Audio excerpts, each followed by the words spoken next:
Ah, America, the land of the free, home of rock and roll, blue jeans and the hamburger, and also home of American English, which is what I'm going to be discussing today. So stick around if you want to know the difference between American English pronunciation and British English pronunciation.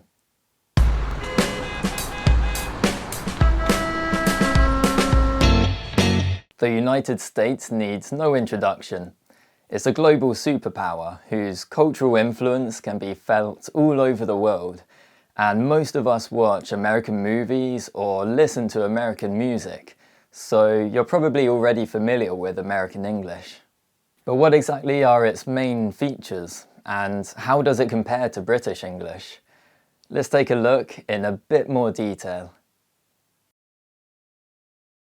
The United States has lots of different accents, but it has a standard set of features known as General American English, which is the equivalent of received pronunciation.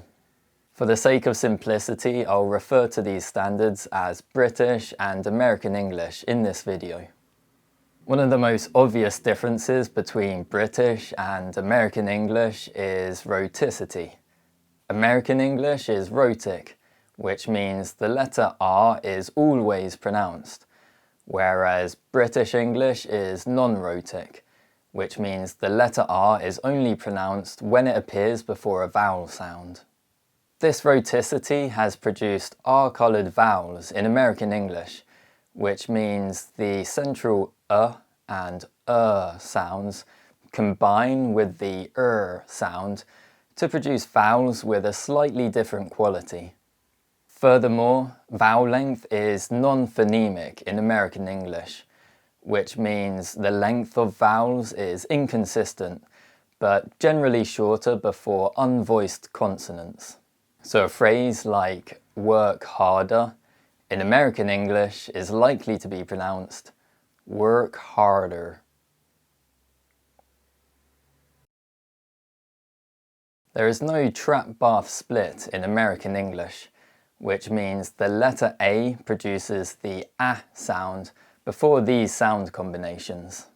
Furthermore, the A sound is more closed in American English, especially before the sound, and it may be pronounced as a centering diphthong before nasal sounds.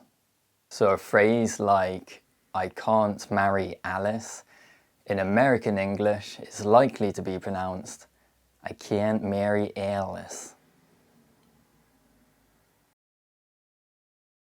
The O and O sounds are replaced with the R sound in American English, except when the O sound is followed by the sound. The sound is also more closed compared to British English. So a phrase like, I bought butterscotch, in American English is likely to be pronounced, I bought butterscotch. The O diphthong starts further back in American English, and the I diphthong starts from a more closed position when it appears before unvoiced consonants. So a phrase like, it's ice cold, in American English is likely to be pronounced, it's ice cold. There's no light L and no H dropping in American English, but there is yod dropping, which means the y sound is omitted when it appears after alveolar consonants.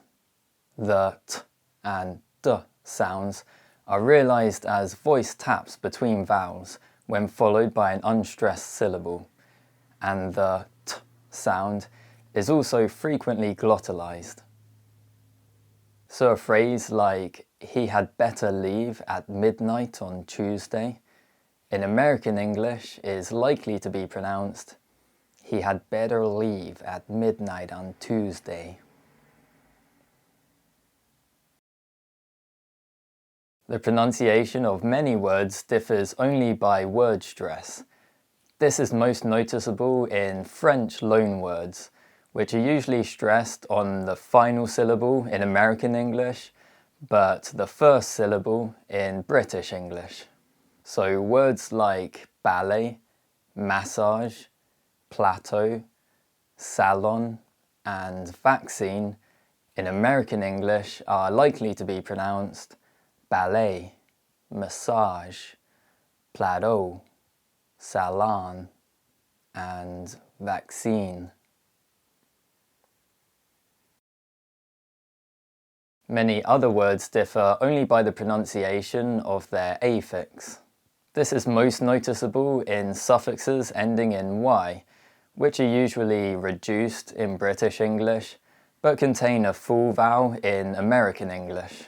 So words like military, cemetery, mandatory, testimony, and strawberry in American English are likely to be pronounced military, cemetery, mandatory, testimony, and strawberry.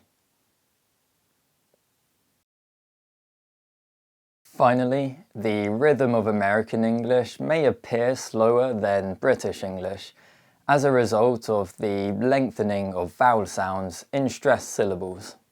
American English intonation also tends to have slower tone changes, and many speakers have a partially nasalized setting, which means some air is released through the nose throughout the speech process. So those are the main features of American English pronunciation and how they compare to British English pronunciation. But now it's your turn. Can you think of any words which have different meanings in British and American English? Let me know in the comments below, and remember to like and subscribe if you enjoyed this video. Thanks for watching. Goodbye.